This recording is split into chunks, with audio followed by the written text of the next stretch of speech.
kulankan oo galabta lagu qabtay magaalada Muqdisho waxa uu ahaa mid u dhaxeeyay beelaha deegaanada Jubbooyinka loogana hadlayay aayaha Jubbaland si gaar ah shirka waxa looga soo horjeestay hadal dhawaan ka soo yaray xildhibaan Cabdirashiid Maxamed Xidig oo kamid ah xubnihii mucaaradka ku ahaa madaxweyne Axmed Madoobe balse mar dambe la heshiiyay gogasho ay beesha shaqaale u dhigtay beelaha Jubbooyinka waxa sidoo kale lagu taageeray hadal arrimaha Jubbaland ku saabsan oo uu jeediyay Ambassador Francisco Madera odayaal waxgarad siyaasiyiin iyo qaybihii bulshada ee halkaas ka hadlay waxa ay sheegeen in arrinta dhacday aan lagu tilmaami karin heshiis lagu soo afjaray tabashooyinkii bulshada iyo beelaha Jubbooyinku ay ka qabeen maamulka Jubbaland ee Axmed Madoobe uu hogaamiyo nabadoon Maday Cismaan Caaqil Xaadow Xasan Nuur iyo injineer Xasan Sahal Xasan Mataan ayaa ugu horreyn ka hadlay madasha shirka baaqa kan horta wuxuu ku fadhiyaa oo maanta ku wajahan yahay in la yiraaho Xidig xildhibaan Xidig iyo James Swan iyo ninka la yiraaho Francisco Madera oo ah ninka Ambassador Francisco Madera wuxuu u fadhiyaa Africa waxa weeye ninkaasi waxaana noo qabnaa inuu gutay shuruucdii la kala hormarinayo qodobka ugu hormarinayo waa asaga shuruucdii halkaan uu joogay inuu gutay ayaan bilafkareysana qof walba sharcigu wadankan dadka ajnabiga u joogan abaasho tar kastaba si uu jooga waxa way amniga Soomaaliya buu kamid yahay wuuna ka hadli karaa dadka deegaanka dalkan nabadgelyadiisa waxayna qusaysaa nabadgelyadiisa arinta uu ka hadlay wax quseeyo way nabadgelyadiisa ma aha inuu qabiil u hadlo dhagna shirkan ana maqararada oo dawlad Kenya iyo nan America kooyo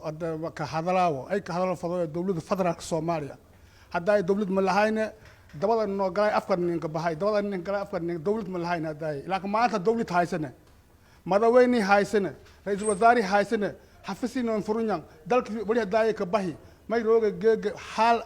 عالمي يروجي دولة ما يربط ما رجعنا أمريكا اللي شاوي on سمعت أني مضاينة دالكاين دال بدن يماله أنا أي بعجنا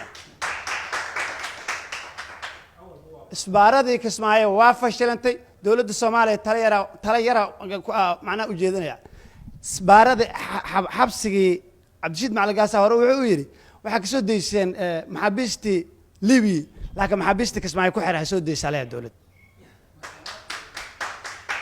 اسماعيل dadka degan waa maxaabis hadii ay soo day weyso farmaajo uu ku ceebo doon Suldaan Muuse Macalin Faray iyo sidoo kale Khadiija Kuwait oo horay uga tirsaneyd baarlamaankii Jubbaland ee hore ayaa iyaguna ka hadlay arrimaha haatan ka tagan Jubbooyinka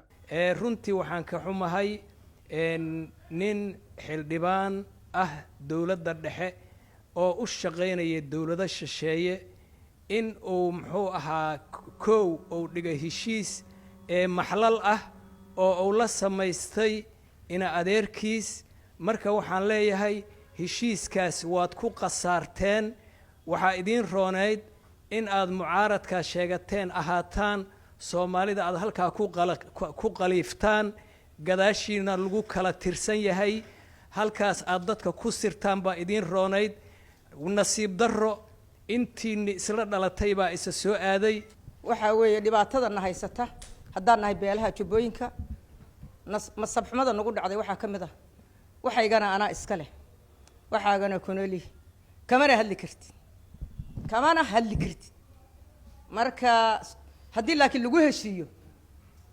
waaba iska ogolaan lahayn waa ogolaan jirnay laakiin hadday xoog taaganta dadku waa soo jeesteen maanta